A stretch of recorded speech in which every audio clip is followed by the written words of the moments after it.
Em nome do Pai, do Filho e do Espírito Santo. Amém. Seja bem-vindo a mais um dia ao qual estamos juntos aí, já nesse mês de setembro, mês da Bíblia, ao qual nós católicos somos chamados a olharmos com mais profundidade ainda para a Palavra de Deus. Estamos juntos aí nessa caminhada bíblica, lendo o Evangelho de São Mateus, capítulo por capítulo, e juntos crescendo, rezando, aprendendo nesse mês tão especial. Hoje nós vamos adentrar o capítulo 11. No vídeo anterior, no 10º vídeo, nós encerramos o capítulo 10, nós encerramos então aquele processo que o Senhor está chamando os discípulos, não, que é o sermão da missão.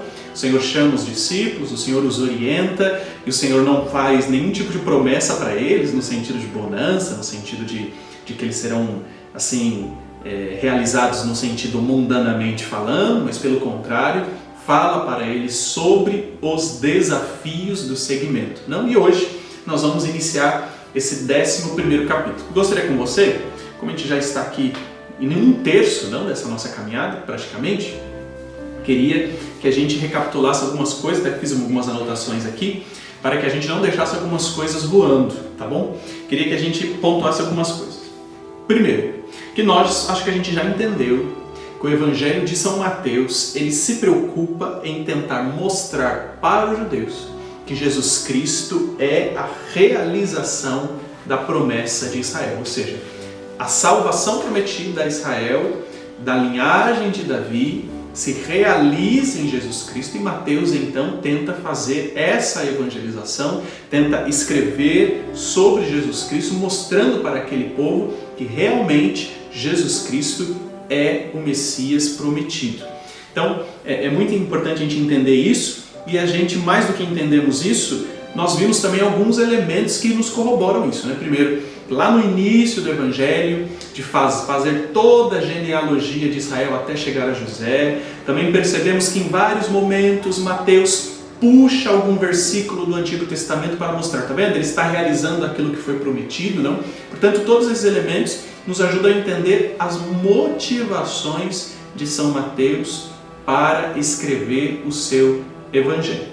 Também nós conseguimos já separar os capítulos, ou seja, capítulo 1 e capítulo 2, a gente já entendeu que foi uma introdução sobre Jesus Cristo e sobre essa vinda do Messias.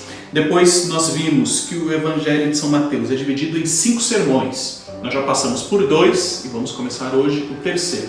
O primeiro sermão foi o Sermão da Montanha. Jesus, que depois de sair do deserto, sobe a montanha e de lá começa a falar que ele não veio descumprir nenhuma das leis, mas pelo contrário, dar plena realização a elas. E isso do capítulo 3 até o capítulo 7. Do 8 até o 10, que nós terminamos no vídeo anterior, nós vimos o sermão da missão. Jesus que então desce da montanha, começa a fazer os seus milagres, começa a fazer os seus sinais, começa também a chamar os seus e por fim escolhe os 12 e os orienta.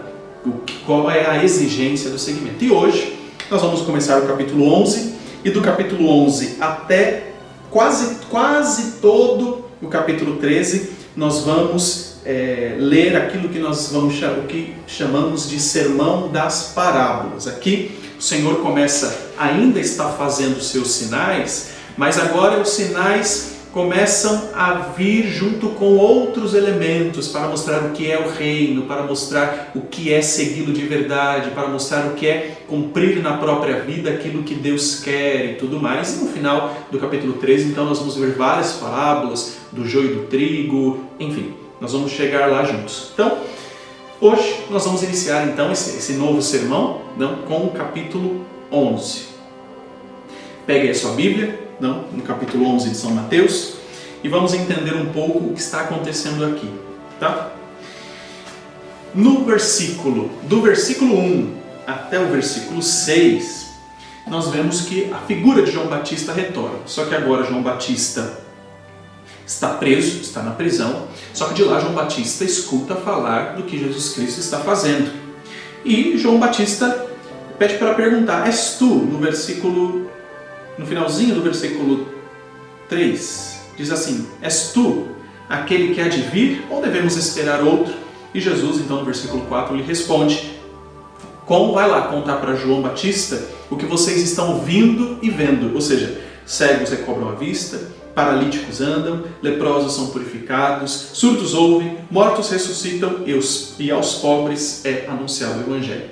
Por que Jesus Cristo está dizendo isso? Porque todos esses sinais são sinais que lá no Antigo Testamento disseram que seriam esses sinais que mostrariam que o Messias, a salvação, estaria no meio do seu povo. Portanto, Jesus, entre aspas, fala dessa maneira um pouco obscura, sem ser direta, mas para quem conhece as Sagradas Escrituras naquela época, entendeu bem o recado. Olha, diz aí, o Antigo Testamento prometeu que os cegos veriam, que os surdos enxergariam, que os mortos ressuscitariam e o reino seria anunciado aos pobres, ou seja, isso está acontecendo, portanto isso basta para comprovar que eu sou o prometido de Israel.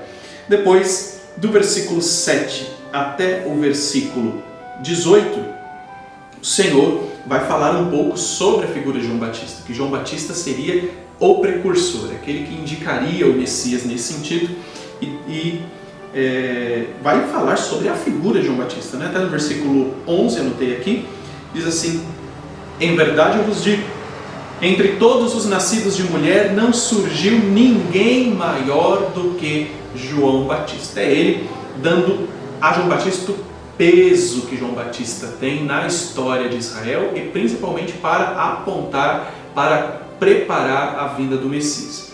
Depois do versículo 20 até o versículo 24, o Senhor vai falar sobre a incredulidade do povo, porque o Senhor já fez vários sinais e as pessoas ainda estão incrédulas. Não vou apontar o versículo aqui, porque nós vamos falar dele com mais profundidade. E depois, no versículo 25 até o 30, o Senhor vai falar que o reino é direcionado, dado aos pequeninos. Aos pequeninos é dado o entender, o compreender as coisas do reino. Eu queria que nós juntos, hoje, olhássemos com mais profundidade para o versículo 21. Na verdade, hoje eu vou indicar 2 versículos, mas queria que primeiro nós olhássemos para o versículo 21. O Senhor está nesse pedaço aqui, falando sobre que ele passou nas cidades, fazendo sinais, e as pessoas ainda não começaram o seu processo de conversão porque estão incrédulos, não estão acreditando. Então, no versículo 21 diz assim: ai de ti, Corazim, ai de ti, Betsaida, se os milagres feitos no meio de vós tivessem acontecido em Tiro e Sidônia, há muito tempo elas teriam se arrependido, com roupas de saco e com cinzas. Portanto, o que o Senhor está dizendo: olha, já fiz tantos sinais, já anunciei, já falei, os sinais estão acontecendo, até a gente viu aqui que ele manda dizer para João Batista justamente esses sinais que estão acontecendo, e as pessoas ainda não estão se convertendo. Eu queria que a gente entendesse que converter-se, participar, estar, adentrar um processo de conversão, não é simplesmente um exercício nosso, não. Porque nós somos seres humanos, temos a marca do pecado sobre nós, nós temos os nossos medos, nós temos as nossas ideologias, enfim. Portanto, adentrar um processo de conversão também é uma graça que Deus nos dá. Por ser uma graça que Deus nos dá, claro que é uma decisão minha.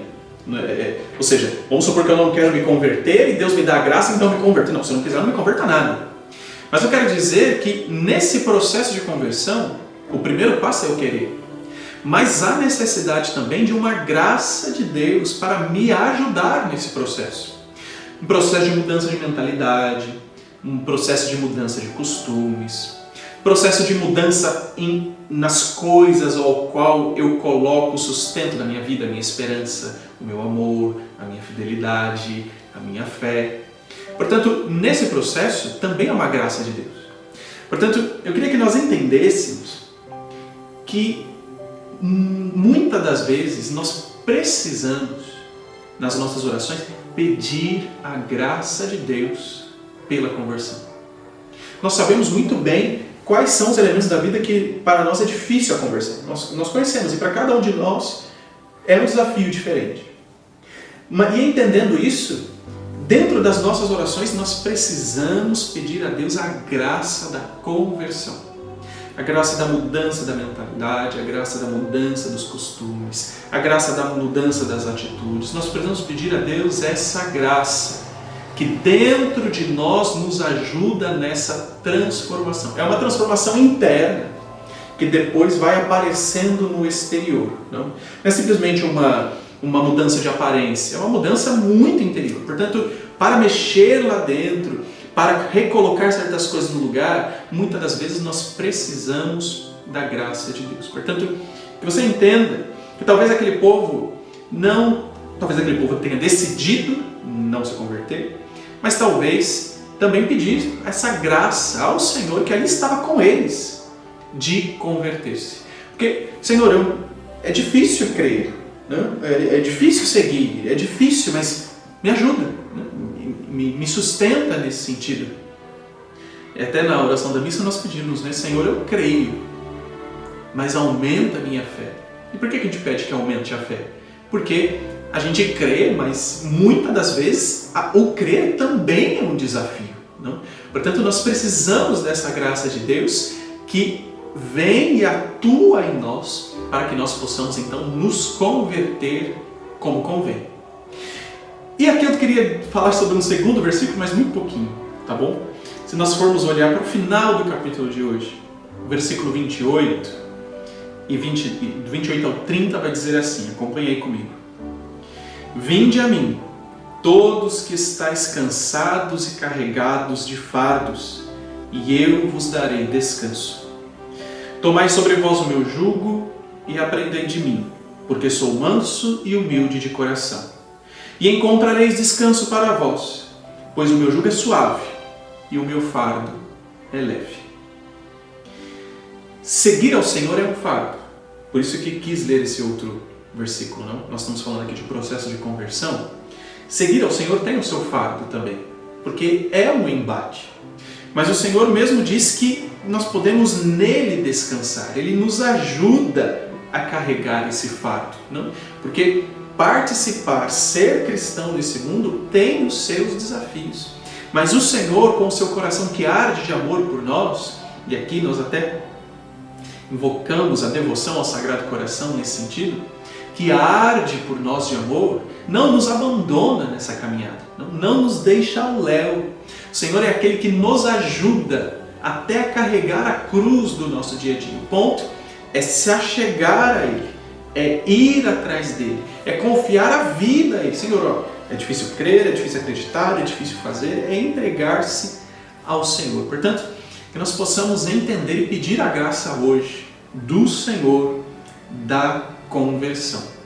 E que você possa, então, pegar sua caneta, marcar os versículos. Não, hoje eu marquei até mais versículos do que o normal.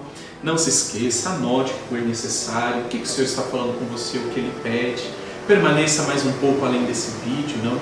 Faça a sua oração pessoal nesses próximos instantes, não? E aproveite desse capítulo 11, que é rico, ainda mais nesses dois elementos que hoje trago para que a gente consiga rezar, não? E assim, nós iniciamos esse sermão, mas também encerramos o vídeo de hoje e que você possa estar aproveitando bem. E não se esqueça, tá bom? Não se esqueça, comente esse vídeo. Não sei se você está vendo no YouTube, se está vendo no Facebook, se está vendo no Instagram. Comente esse vídeo, marque outras pessoas, compartilhe e nos ajude a fazer com que isso alcance ainda mais pessoas em nosso dia a dia. Compartilhe no grupo de WhatsApp, enfim, nos ajude a fazer com que isso chegue a ainda mais corações nesse mês de setembro. Que Deus abençoe você. Em nome do Pai, do Filho e do Espírito Santo. Amém.